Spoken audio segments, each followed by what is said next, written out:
Hey, what's your favorite way to de-stress? Mine is to get in my car and roll down the windows and go really fast and belt out the music at the top of my lungs. Um, and I'm sure if I asked each one of my classmates, we would all have our own answers. We'd all have some, formula for what we do in tough times. But whether it be comedy or alcohol or go to sleep or shopping, but there's something timeless about music that transcends our situation and provides us an outlet,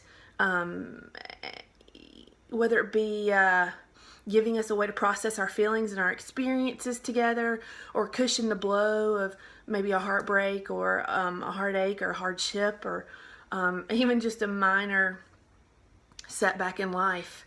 That's what I'd like to talk about over the next few minutes. We're all facing finals right now, and we have the need for stress relief. So let's delve into what are the blues and what's blues music about. What is it about music that helps us to process feelings and even reduce stress and sometimes bypass pain or just turn off the temporary hurt? The APA, the American Psychological Association, in 2013 had an article written by Amy Novotny that said that music can be used to treat pain, soothe preterm babies, relieve anxiety, and has so many emotional and psychological benefits because at its roots, it's rooted in vibrations, and vibrations touch us on an internal level and help us temporarily forget our ailments. And I thought that was really cool because it not only has a mental benefit, but it even calms our minds down so much that our bodies experience the healing. In 2008, an article for Psychology Today written by Mark Sickle wrote that research shows children who participate in music programs grow up to have lower rates of addictive behaviors, better academic performance, greater preparedness for college, workforce. I mean, that's just huge in my opinion, because we're in a society soaked with ineffective coping. I like to eat. People smoke cigarettes. I mean, there's just so many unhealthy ways of coping. So how awesome is that there is such a beneficial way to process your feelings and what you're going through, and it's kind to your body, and it's kind to your spirit, and it's kind to your heart, and it's self-soothing, which everybody needs at times. I never considered myself a fan of blues music. If you'd have just come up and said, do you like blues music, I would have said no, until recently, writing a term paper, I realized that my favorite method of music is rock and roll, and it is heavily influenced by blues, because blues music is so universal. It speaks to us as humans. It really does allow us to deal with some of our real emotions, heavy subject, personal matter, and so over time it's inspired jazz musicians, country musicians, rock and roll musicians, so many different. It stems from gospel music itself.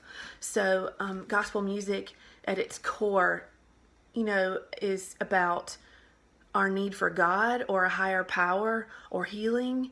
And so while blues music may not focus so much on the deity issue, it still provides us with a channel for expression and resolution, and gives us an opportunity to maybe hopefully find perspective or closure. And if none of those things, then hopefully humor, because we all share in the ups and downs of life and the feelings associated with that. So for me, blues music seems almost like the music of humankind because it feels so universal. No wonder it's touched so many different genres, so many different musicians, that it really isn't limited anymore to this one genre. It's really almost all contemporary music on some level. It seems to be like a marriage of two coping methods, where you have the vibration-centered music and then you have the personal subject matter. So it can provide the performer and the audience with a double dose of healing, because there's nothing better than being in an audience and feeling like you can relate with the musician, like they're speaking to you.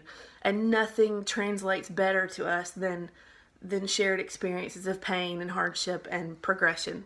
So I like the fact that blues music seems to be less about the performance and the scripted lyrics and more about how do you feel, how do you move on, how do you pick up yourself and dust off your boots and laugh about it ultimately, so that you're not crippled by the negative experiences of life. It's more than just about the music, but it's about us at our core and the beauty of survival. So blues music originated in the North Mississippi Delta after the Civil War, and it's evolved over time with technology. It doesn't sound like it used to sound. Now you've got contemporary artists like John Mayer who were influenced by people like Eric Clapton, who were influenced by people like B.B. King. So ultimately, if you love music, some form of it has been touched by artists who've been influenced by blues music. And I just think because we're all destined to go through good and bad times, since the dawn of time, music has provided accompaniment for those highs and lows. And so what better way to name the music that we can process this journey through other than to say the blues? It's the perfect name for it. And while it may not sound like it used to when it first started, and while it may not be as relatable in its core style as much as rock and roll or jazz or country is now, the next time you feel the need to turn up the volume of your radio and belt out tunes at the top of your lungs and sing some Adele or Zeppelin or Johnny Cash or ZZ Top, remember, thank the blues.